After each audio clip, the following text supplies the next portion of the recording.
बिस्मिल्लाहिर्रहमानिर्रहीम। जैसे सुनने में आ रहा है कोई नजरियाती तरीके इंसाफ बन रही है। हमने सियासत सिर्फ इसलिए की थी कि इमरान खान की सूरत में इन चोरों, लुटेरों, मुनाफिकों और करप्ट होनों से जान छुटे और इस पाकिस्तान को आज़ाद करके तरक्की की राह पे गमजन करें, गरीब अमीर का इंसाफ एक हो। उसी जदोजहद के तहत जो अल्लाह और अल्लाह के रसूल का हुक्म है, आज भी हम लगे हुए हैं। इंशाअल्लाह इमरान खान की सूरत में खून के आखिरी कतरे तक इंशाअल्लाह लगे रहेंगे। वक्त अच्छे बुरे जरूर आते हैं, मगर डट के मुकाबला करना चाहिए। ये जो जुल्म और सतम की काली रात है, ये गुजरने वाली है और इंशाअल्लाह इंसाफ का सूरज तलू होने लगा है। आपने घबराना नहीं, डट के मुकाबला करना है इस इम्पोर्टेड हुकूमत का।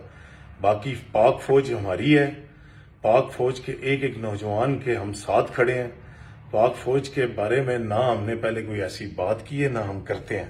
पाक फौज जिंदाबाद, चीफ जस्टिस जिंदाबाद, आला अदलिया जिंदाबाद। मगर इस मुल्क का एक एक रुपया जो इन चोरों, लुटेरों, मुनाफिकों, करप्ट टोलों ने इस गरीब आवाम का खाया है, उसको निकालेंगे।